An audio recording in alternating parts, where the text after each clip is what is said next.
Welcome to Nifty Scalper. I'm Kavita Keswan, your host, asking questions that matter. Hello Sandeep, welcome to our second BLOGCAST. I think a lot of viewers have appreciated what we've done in our first BLOGCAST. In fact, there are a few comments and also a few questions, predominantly around why Nifty Scalper. So perhaps this BLOGCAST that we're doing today should be around telling them a little more about the genesis of Nifty Scalper. What is the purpose of Nifty Scalper and what is it that we want to achieve? You want to take a stab at it? Sure. Thanks, Kavita. In retrospect, I was wondering we should have done this podcast earlier, but then it's better late than never. Absolutely. Okay. I know we jumped the gun, but then never late. Yes, we did.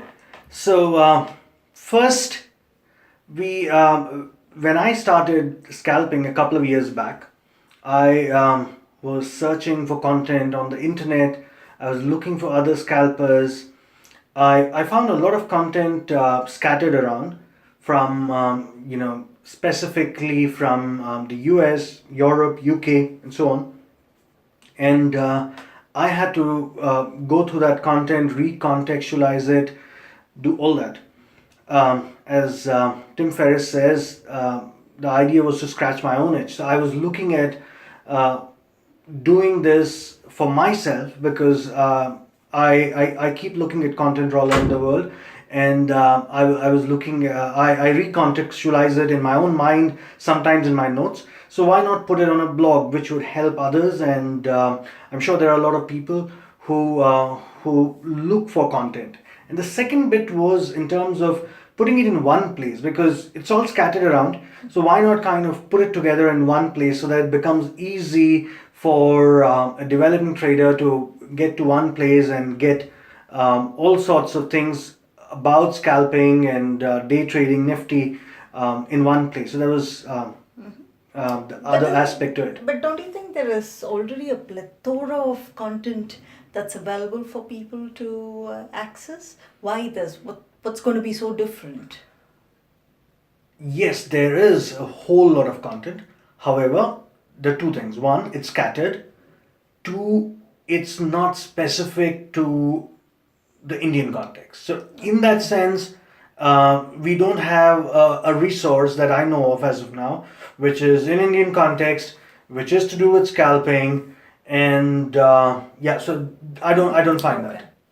So that's going to be unique about. Yes, that's what is going to be unique, because I see there are a lot of things different from an Indian perspective. Mm-hmm. Things like the way the software applications available, the order management systems available for us to trade, the market structure, the way the market behaves, and also the break-even costs of various products.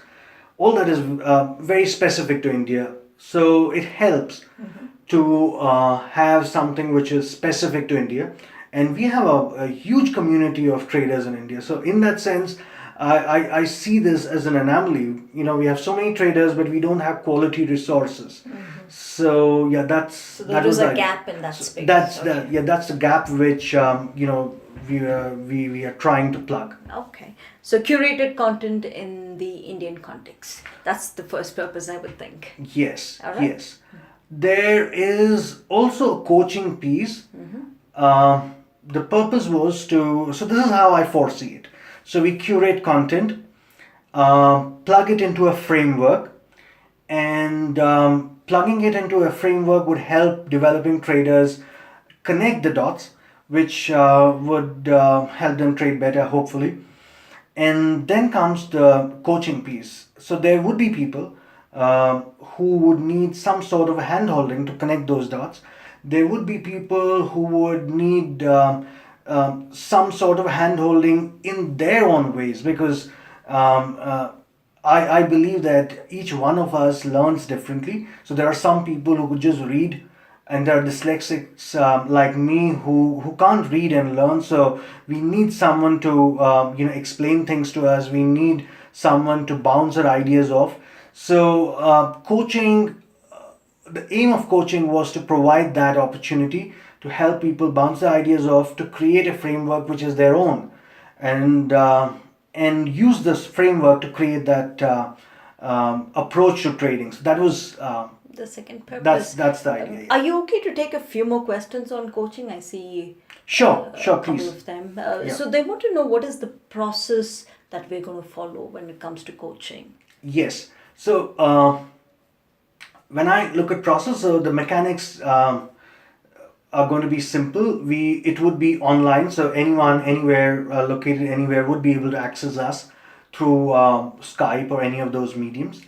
And after that, the approach would be this: we would like to understand where does some sort of an as-is situation, as-is analysis, to understand where is the developing trader, where is he or she on the learning curve, what kind of products, what kind of instruments he or she trades, what kind of markets he or she trades, and look at that, and also a bit of personality to understand whether there is a personality fit with scalping, because I believe that there is a fair piece there has to be a fair resonance in terms of personality and trading style.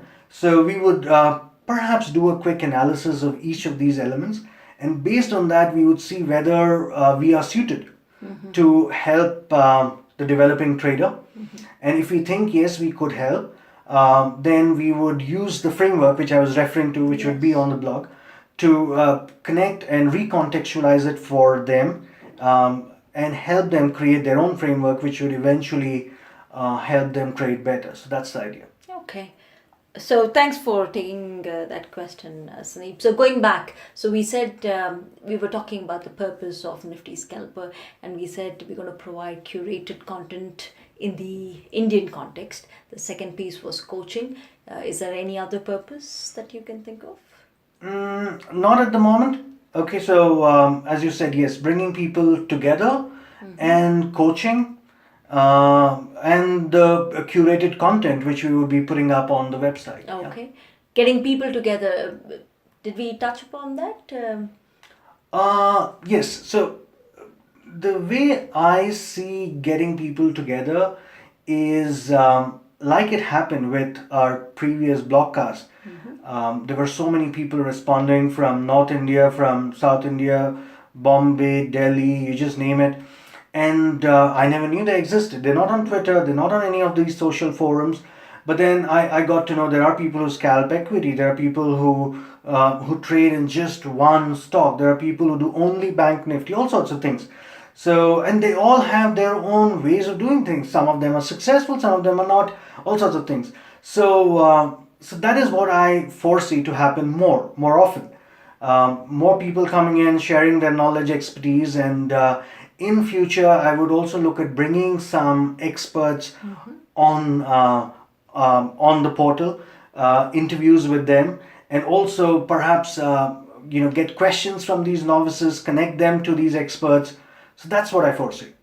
All right. So some kind of a marketplace where, say, newbies and wannabes and experts can all come together to. Yes, I think that's the right word. So we want to bring everyone together. Yeah, it's a learning marketplace. Yeah, absolutely. Lovely. Thanks, Sandeep. That covers all the questions that have come in. Look forward to our next blogcast. Sure. Thanks so much. Yep. Bye-bye. With that, it's a wrap. Thank you, listeners, for tuning in. Hope you found it useful and informative. Feel free to leave a comment or feedback on the page. We'll be more than happy to pick it up in our next blogcast. Till then, it's Sandeep Rao and Kavita Keswan, your host, signing off, saying goodbye. See you. Hey, what is this book, 4-hour work week by Tim Ferriss? It's on Nothing interesting. Well, it's about how to optimize your work life. So he talks about how to get more out of your time in terms of return on time invested. So that's what he talks about. But that can't really be applied to trading, right? Because you need those 8 hours. How can you optimize? It can be depending on how you Have look you at tried it. to use it? I use it. Oh, okay, and it's helped? Yes, I should say All that. right.